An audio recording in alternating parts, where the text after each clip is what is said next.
மலைக்கோட்டை நகரம் திருச்சியிலே இப்பொழுது கோட்டையில் அமர்ந்திருப்பவர்களை வீட்டுக்கு அனுப்பிவிட்டு நாளை பாரதிய ஜனதா கட்சியின் கூட்டணி ஆட்சி கோட்டையை பிடிக்க போகிறது என்பதற்கு மலைக்கோட்டையில் கூட்டம் நடந்து கொண்டிருக்கிறது.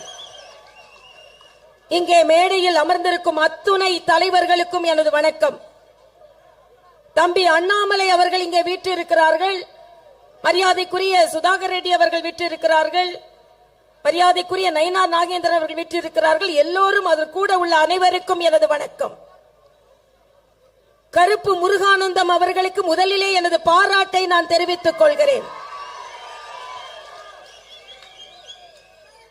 யார் சொன்னது திருச்சியில் கடல் இல்லை என்று? கடல் அலை இல்லை என்றாலும் தலை தலைகளாக அலைகள் வீசிக்கொண்டிருக்கிறது. ஆக இங்கே வந்து எவ்வளவு சவால்கள் இருந்தாலும் இங்கே வந்து அமர்ந்திருக்கும் என் பாரதிய ஜனதா கட்சி தொண்டர் ஒவ்வொருவருக்கும் பாதம் தொட்டு எனது வணக்கத்தை நான் தெரிவித்துக் கொள்கிறேன். இன்னும் பல தலைவர்கள் பேச இருக்கிறார்கள். ஒன்றே ஒன்றை சொல்கிறேன். மரியாதைக்குரிய தம்பி அண்ணாமலை இங்கே அமர்ந்திருக்கிறார். அண்ணாமலை அவர்களின் அப்பா மரியாதைக்குரிய குப்புசாமி அவர்கள். குப்புசாமி அவர்களின் மகன் அண்ணாமலை அவர்களே, தம்பியே தலைமை ஏற்கவா என்று நாங்கள் சொல்கிறோம். ஆனால் நேற்றைய தினம் ஒரு கூட்டத்தை முத்துவேல் கருணாநிதியின் மகன் கூட்டியிருந்தார். அந்த கூட்டம் எப்படி நடந்தது என்பதை சற்றே சிந்தித்து பாருங்கள். நடத்தியது முத்துவேல் கருணாநிதியின் மகன். அதில்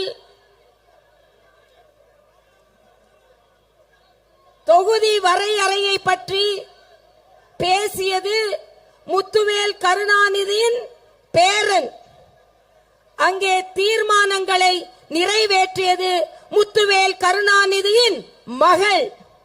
ஆக நாங்கள் இங்கே ஒரு விவசாயியான மரியாதைக்குரிய குப்புசாமி அவர்களின் மகன் தம்பி அண்ணாமலையே தலைமை ஏற்க வா என்று சொல்லிக் கொண்டிருக்கிறோம். ஆனால் அங்கே நடத்துபவர் முத்துவேல் கருணாநிதியின் மகன், அதை முன்னிறுத்துவர் முத்துவேல் கருணாநிதியின் பேரன், தீர்மானங்களை வடிவமைப்பது முத்துவேல் கருணாநிதியின் மகள். இதுல எனக்கு இரண்டு பேரை பார்த்தா ரொம்ப பாவமா இருந்தது. அண்ணன் டி.ஆர். பாலு அவர்கள், அண்ணன் துரைமுருகன் அவர்கள் ஓரமாக உட்கார வைக்கப்பட்டிருந்தார்கள். இதுதான் சமூக நீதியா? உங்கள் கட்சிக்குள்ளேயே சமூக நீதி இல்லை, பின்பு சமூக நீதியை பற்றி நீங்கள் பேசுகிறீர்களா? ஸ்டாலின் அவர்களே, அதை பற்றி பேசுவதற்கு உங்களுக்கு எந்த உரிமையும் இல்லை. இன்னொன்றையும் நான் சொல்கிறேன். இன்றைய காலகட்டத்தில் மரியாதைக்குரிய பாரத பிரதமர் நரேந்திர மோடி அவர்கள் சாமானிய மக்கள் கூட உயர்கல்வி கற்க வேண்டும் என்பதற்காகத்தான் புதிய கல்விக் கொள்கையை கொண்டு வந்திருக்கிறார். அதனால் மோடி அவர்களுக்கு 1 கோடி வணக்கங்களை என்னால் சொல்ல முடியும். ஆனால் திமுக எப்படி இருக்கு? ஹிந்தி தெரியாது போடா. சரி, ஹிந்தி தெரியாது போடா. அகநானூறு தெரியுமா? தெரியாது. புறநானூறு தெரியுமா? தெரியாது. 200 தெரியுமா? தெரியும். ஏனென்றால் நாங்களெல்லாம் 200 ஊபிஸ், அதனால 200 எங்களுக்கு தெரியும்.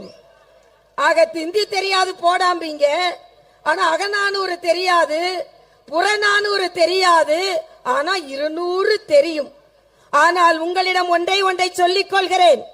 ஸ்டாலின் அவர்களே, சாமானிய வீட்டு குழந்தைகள் படிக்க கூடாது, ஆனால் செல்வந்தர்கள் வீட்டு குழந்தைகள் படிக்க வேண்டும் என்று சொன்னால் உங்களுக்கு தமிழக மக்கள் மன்னிப்பே கொடுக்க மாட்டார்கள். நீங்கள் நிச்சயமாக வீட்டிற்கு சென்றே ஆக வேண்டும் என்பதை இந்த மலைக்கோட்டையில் நாங்கள் உறுதிமொழி ஏற்கிறோம்.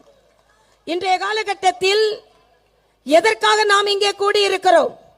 பொய் பிரச்சாரம் செய்து கொண்டே இருக்கிறார்கள். பாரதிய ஜனதா கட்சி இந்தியை திணிக்க போகிறது என்று சொல்கிறார்கள். இல்லை, நாங்கள் திணிக்க போவதில்லை, இந்திய மொழியை படியுங்கள் என்று சொல்கிறோம். ஆனால் நீங்கள் இப்படி சொல்லிக் கொண்டே இருக்கிறீர்கள். தமிழையாவது ஒழுங்கா படிக்கிறீர்களா? நான் ஏற்கனவே சொன்னதை போல அண்ணன் துரைமுருகன் அவர்களும் அண்ணன் டி.ஆர். பாலு அவர்களும் ஒரு ஓரத்துல உட்கார்ந்து இருக்காங்க. திராவிட முன்னேற்ற கழக தொண்டர்களை உங்களிடம் ஒன்றை கேட்டுக்கொள்கிறேன். ஒரு குடும்பம் வாழ்வதற்காக, ஒரு கூட்டம் என்றால் அந்த குடும்பத்தை சார்ந்தவர்கள் பேசுவதற்காக, அந்த குடும்பத்தை சார்ந்தவர்கள் அனுமதிக்காக, அவர்கள் அனுபவிக்க வேண்டும் என்று ஓடோடி உழைக்க போகிறீர்களா? இல்லை என்றால் பாரதிய ஜனதா கட்சி போன்ற சமூக நீதியை பின்பற்றும் கட்சியை நீங்கள் ஆதரிக்க போகிறீர்களா என்று நான் கேட்டுக்கொள்கிறேன். வருங்காலத்தில் 2026 திராவிட முன்னேற்ற கழக தொண்டர்கள் பாரதிய ஜனதா கட்சிக்கு பணியாற்றுவார்கள் என்பதை நான் தெரிவித்துக் கொள்கிறேன். ஏனென்றால் அங்கே பணியாற்றினா முத்துவேல் கருணாநிதியின் பேரன், மகன், மகள். ஆனால் இங்கே பணியாற்றினால் குப்புசாமியின் மகன் அண்ணாமலை. ஆக இந்த காலகட்டத்தில் நான் ஒண்ணு சொல்றேன். ஆர்.எஸ். பாரதின்னு ஒரு அண்ணன் இருக்கார். நாம அப்படிலாம் சொல்ல மாட்டோம். நாம மோடின்னு சொல்லிதான் பழக்கம், நம்மளுக்கு கேடின்னு சொல்லிலாம் பழக்கம் கிடையாது. ஆனா அவர்கள் சொல்வதை போல நீங்க சொன்னா, தொண்டர்கள் சொன்னால் அதை நான் ஒத்துக்கொள்கிறேன். சொல்றாரு என்னை பார்த்து, அது இது என்னன்னு கேட்டா ஒருத்தர் ட்விட்டர்ல எழுதுறாரு, என்னோட அவருக்கு 15 வயசு பெரியவராம், அதனால அது இதுன்னு எழுதுவாராம். நான் இன்று மருத்துவராக உங்கள் முன்னால் நின்று கொண்டிருக்கிறேன். தொண்டர்களை உங்களிடம் சொல்கிறேன், இதை பக்கத்தில் உள்ள தஞ்சை மருத்துவக் கல்லூரியில் தான் நான் படித்தேன். இன்று கூட புன்னைநல்லூர் மாரியம்மனை பார்த்து எழுதிவிட்டு நான் வந்தேன். சென்னையில் பிறந்த எனக்கு அன்பை சொல்லிக் கொடுத்தது இந்த தஞ்சை மண். சாமானிய மக்களின் வாழ்வை சொல்லிக் கொடுத்தது இந்த தஞ்சை திருச்சி மண். ஒரு பரீட்சையில் கூட ஃபெயில் ஆகாத மாணவி நான்.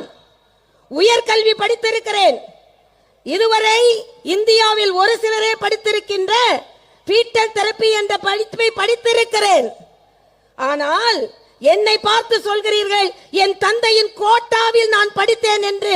நான் கேட்கிறேன், உதயநிதியை துணை முதலமைச்சராக வைத்திருக்கிறீர்களே, யாருடைய கோட்டாவில் வைத்திருக்கிறீர்கள்? முதலமைச்சர் ஸ்டாலின் அவர்களே, இன்று ஸ்டாலின் அவர்கள் முதலமைச்சராக உட்கார்ந்து இருக்கிறீர்களே, நான் சிறு வயதிலிருந்து பார்த்திருக்கிறேன். அந்த கட்சிக்கு ஓடி ஓடி உழைத்தவர்கள் நாஞ்சில் மனோகரன், மதியழகன், கே.ஏ. கிருஷ்ணசாமி, அன்பழகன், இவர்களை எல்லாம் விட்டு ஸ்டாலின் அவர்களே உட்கார்ந்து இருக்கிறீர்களே, எந்த கோட்டாவில் உட்கார்ந்து இருக்கிறீர்கள்? எந்த கோட்டாவில்? இன்னைக்கு நாம உழைக்கிறோம், நமக்கு வேர்க்குது. ஆனா நேத்து உதயநிதி பேசும்பொழுது ஒரு 4 வார்த்தைய பேப்பரை பார்த்து படிக்கல, வேர்க்குது வேர்க்குது வேர்க்குது.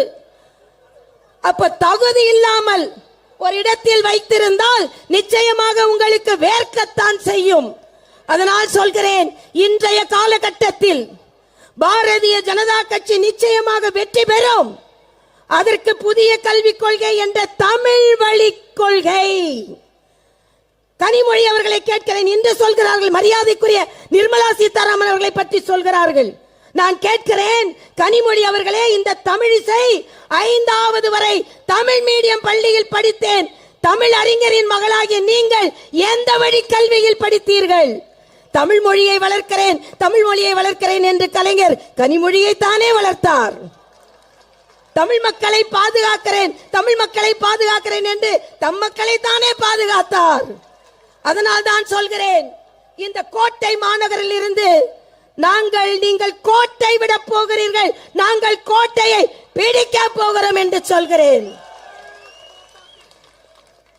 எல்லாரும் பேச இருப்பதால் சூரியன் உதிக்கிறதோ இல்லையோ, இலைகள் துளிர்க்கிறதோ இல்லையோ, கைகள் உயர்கிறதோ இல்லையோ, தமிழகத்தில் தாமரை மலர்ந்தே தீரும், மலர்ந்தே தீரும், மலர்ந்தே தீரும். நன்றி, வணக்கம்.